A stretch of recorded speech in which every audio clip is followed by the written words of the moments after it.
Hello, Smart GOT, and this just in, the new Z Fold 7. We're going to go ahead and open it up, and I'm going to give you my first impressions, but I'm not doing unboxing like all these other folks because you guys seen what these look like coming out of a box. We're going to go ahead and open this up, show you what's in there, and then I'm going to set it up, and we're going to continue to talk about my first impressions. Let's go. So along with the Z Fold 7, I also got the clear case here, which we'll look at here in a bit, and I also got the anti-reflective screen protector, because even if it's not anti-reflective, put the screen protector on it, that should really help. Now let's get to the exciting part here. Let's just get this thing open, and you take these tabs, tear them here, or this tab. All right, let's open this box up, see what this thing looks like. And on the inside, there's the phone. The inside here, it just doesn't look too much different to me, but that's just a first impression. And then you've got inside this thing, of course, is this little pack, and inside here, I'm sure they're going to have just all the information on this thing, as well as a SIM extractor tool, and of course, there's the charging cable. But we don't need to get into that right now. So jump forward here. Here's the phone. Here is the Z Fold 6. So there's the Z Fold 7, and here's the Z Fold 6 unfolded right next to it. And you can just tell right from the get-go, it does look like it's a little bit bigger than this one here. And we'll take it out of the box and confirm that. Here, a little tab here to pull it out. I don't think there's anything underneath this. This is just a hollow piece to hold the phone up. So here we go. Wow, that is quite a bit different in size. It does make the Z Fold 6 look a little dwarf there. And we look at these camera bumps. Oh my goodness. Oh, that just popped right out by closing it. So that's the inside protection that they had there. Close it up here. Still have the screen thing on there. But let's close these up, and I will hold it up here. And you can see that right there on camera. Let's just hold them together. You can see, yes, it's quite a bit thinner, but not unlike all the other folds that I have, which will take a moment, and we'll cover that here shortly. And then when you look at the camera bump, though, look at these. Let's hold these together. Look at the frame around this thing. It is quite a bit thicker than the one around the Z Fold 6. Quite a bit thinner. Now, we all know that's because they wanted to go with that 200 megapixel camera, and to keep better cameras in here, or the same cameras, they had to go a little thicker, but they went thinner in everything else, and you can definitely see that with the phone. Even the buttons are thinner. You can see, but the volume button looks pretty close to the same. It's just this fingerprint one. This one has an indentation. This one does not. It's right there at the surface. And I guess looking at it like that, you can see the difference in camera bump size. Swap it around here, and you'll see there's less of a gap between the phones this way. So that's just the outside here. Where are things changed? It looks like the micro SD card slot has moved. It's not there on the side anymore, or the SIM tray, I mean. Yeah, let's see here. Is it on the bottom? Nope, it must be on the top.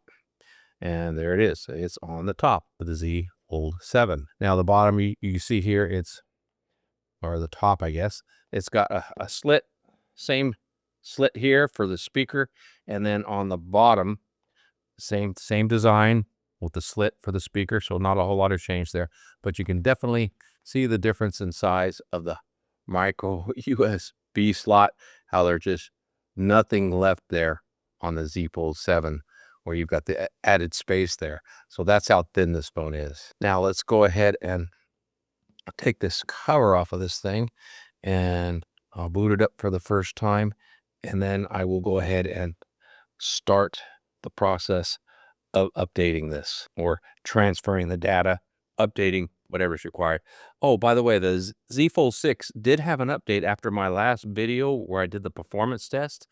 Shortly after that, it had an update, and it performed the performance test a whole lot better. So it was right there. Matter of fact, even beating the other two, and at some point. So for some reason, the Z Fold 6 was slowed down.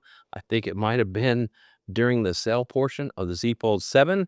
And then once the Z Fold 7 was shipped, which was just a couple days ago, the Z Fold 6 got an update, at least mine did, and it fixed that process problem. But I digress. Let's get right to it, and I'll be back with you shortly. Okay, now a couple hours later, got the phone all set up, and I'm ready to give you my first impression.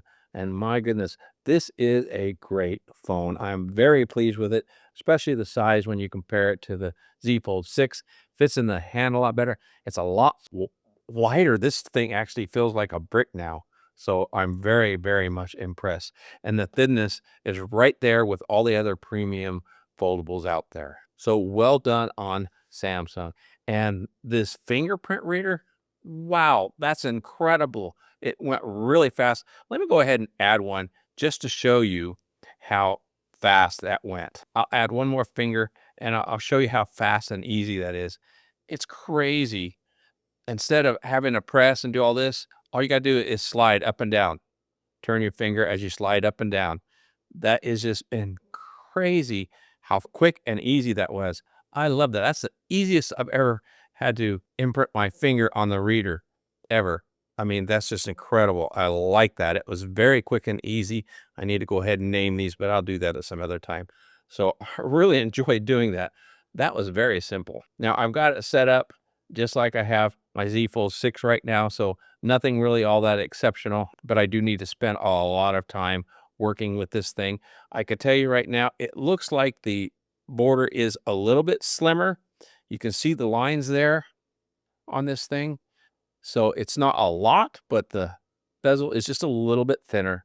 And of course, much larger and much lighter. And as we know, Samsung has just a tremendous amount of customization and apps that you can download even through GoodLock to get things set up. I haven't even done that yet and haven't even touched the surface what you can do with this phone. So my first impression, I'm impressed. Now, that's not to say I don't have concerns because there are some.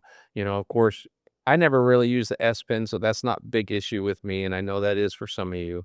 And I'm sorry that they did not include it. And most of my concerns are going to be around the camera when we get there. I'll give you my honest review on that. And one thing that really does concern me and stand out right now here on my initial setup is the brightness of the screen. Check this out. When I compared them together, this is what I found. Same article. Let's open it up. And to me, it looks like the Z Fold 6 is actually brighter. This is more white than this one. Let's make sure that Vivid is not turned on. Let's make sure they are in the same category as display mode. Let's see here.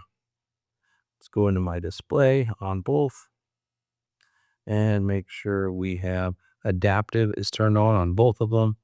Dark mode.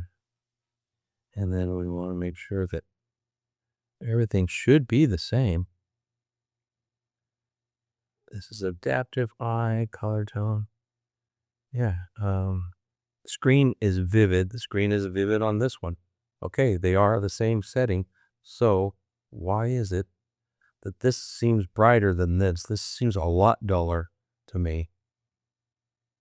Let's go back into that article again. Yeah, I don't know if it's translating over the camera or not, but this is much whiter than this. This is kind of a dull looking. Okay, now here's a page right there on the Vivo X Fold 5. And if you look, these whites are definitely a lot brighter. So the Vivo is brighter right along there with the Z Fold 6. The Z Fold 7 is nowhere near as bright as these other two. Now, I really don't know if that's going to be something that's going to be fixed in updates. I don't know if this thing's supposed to be brighter. I don't really understand what the nits are, but I believe they're the same as the Z Fold 6. I think they're right around 2,600 nits on the outside and the inside screen, but it certainly doesn't appear that way when you compare them side by side, or you grab another phone like the Vivo X Fold 5. So when I get out to doing outside testing, maybe the brightness will really kick in on its automatic, because we know it will only do it if it's super bright out. But the Z Fold 6 got really bright indoors here under my studio lights. So I'm not quite sure. We'll find out once we get to doing more testing. So I can tell you right now, all you Samsung fanboys, you're going to love this phone, with a few exception of those that say they like the narrowness for one-handed use, which is not something I was ever able to do because I have small hands. And so it's really no different here. The big difference that I find on this one is I will be able to type a whole lot better, and I will use the external screen a lot more. So that right there alone can improve the battery life. So since we're talking about battery, that's one thing, of course, that I did not care for when charging this thing up. It came with just under 50% charge on the battery. So I plugged it up to this 100-watt charger. See if we can't get it now. 100-watt. It doesn't matter the wattage of that charger. This thing only does 25.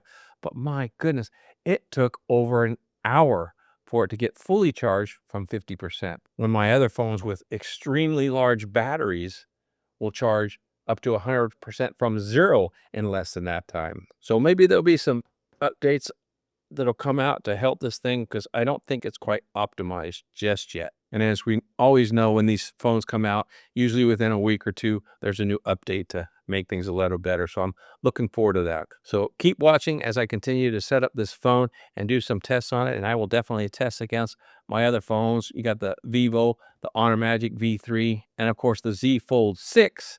And maybe I'll throw a Pixel in there, who knows? And of course the Honor Magic V5 is coming out real soon.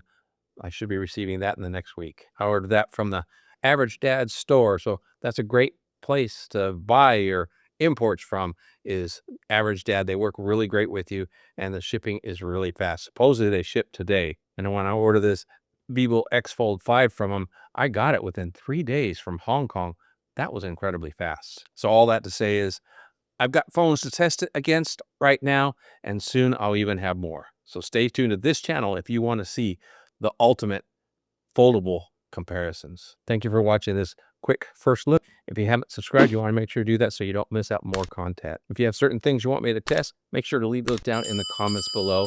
I read all the comments, and I will put those things to test. Thanks for watching. Until next time, God bless.